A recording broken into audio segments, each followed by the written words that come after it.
É possível acreditar nos dados oficiais econômicos publicados pelo governo americano, do Matheus?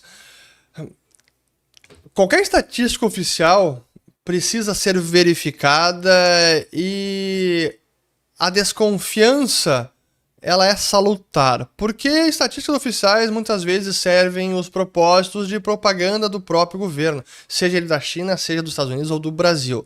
No entanto, eu diria que há muito mais verificação e veracidade nas estatísticas americanas do que nas chinesas. Então, pode haver alguma manipulação que outra, até alguns dados econômicos acabam sendo revisados, dados de emprego é uma bagunça, emprego americano, eles divulgam no mês seguinte, eles divulgam e revisam no mês anterior, e às vezes são revisões que variam de 30% a 50%, realmente. Mas, a questionamento, elas são divulgadas com a periodicidade, elas são verificadas, a forma de comprovar o quão real são esses números e estatísticas. O que na China é muito mais difícil. Então, na China, há realmente a chamada Great Wall of China, o Great Firewall of China. Isso serve para os dados também. Também há uma Great Wall of China com relação às estatísticas. Há a grande muralha da China que impede que a gente veja a real situação da economia. E isso é proposital. E, recentemente, o Kyle Bass,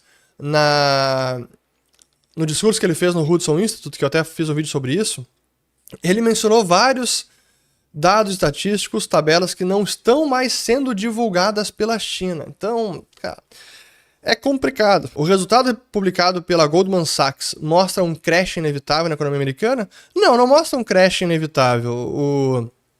Mostra um banco que sentiu na parte de trading, que sentiu em investment banking, então sente uma retração da economia. Mas não é o resultado que está sendo, talvez, sintomático de um crash inevitável. Não acho que é o caso, não. Fernando, de onde surgem as crises? Existe um culpado? As crises, vamos lá, crises econômicas, crises financeiras, bolhas especulativas, ciclos...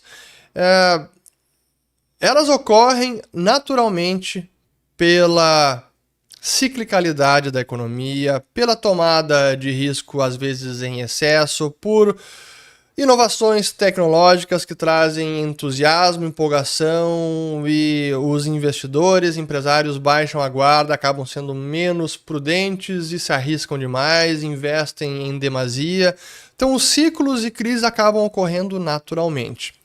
Para mim, o meu argumento e o dos austríacos é que as crises tomam proporções, às vezes catastróficas, em termos de dimensão, de amplitude, de duração, porque há sim um culpado ou culpados no Estado, Banco Central, políticas de intervenção de governo, seja para estimular um ciclo e tentar prolongar um crescimento econômico, fomentando um ou outro setor de maneira artificial, cujo custo vai ser cobrado lá na frente quando vier uma crise, quando vier uma recessão. Então, para mim, tem um culpado pelo agravamento das crises, e aí sim se chama governo e Banco Central. Então, para mim, eles são os culpados.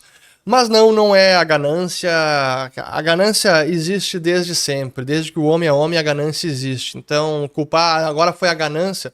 Em 2008, a ganância dos banqueiros. Não, os banqueiros sempre foram gananciosos. Assim como quem comprou uma casa e queria lucrar também era ganancioso. Assim como quem estava construindo a casa era ganancioso. Ganância faz parte da natureza humana. O problema é o conjunto de incentivos em cada circunstância, em cada ambiente, tempo e lugar, que gera essa tomada de risco em excesso, como aconteceu na grande crise financeira de 2008, como aconteceu nos últimos anos talvez, com todos esses estímulos de taxa de juros em zero, capital abundante. Não tem como não fazer besteira quando o dinheiro é quase de graça. E foi o que a gente viu na década retrasada, especialmente na década passada. E também lá na bolha da internet. Ali, na bolha da internet até foi menos taxas de juros muito baixas, até porque a taxa básica já estava lá acima de 4%, 5%, mas talvez ali a nova era, aquele cenário de a internet vai mudar o mundo por completo, tudo vai ser online, digital, vamos investir pra caramba, e gerou aquela enorme bolha, e que ainda não vimos de volta no mercado acionário americano. não no nível que foi por várias métricas, a bolha do Nasdaq ainda está sozinha em relação aos últimos 20 anos.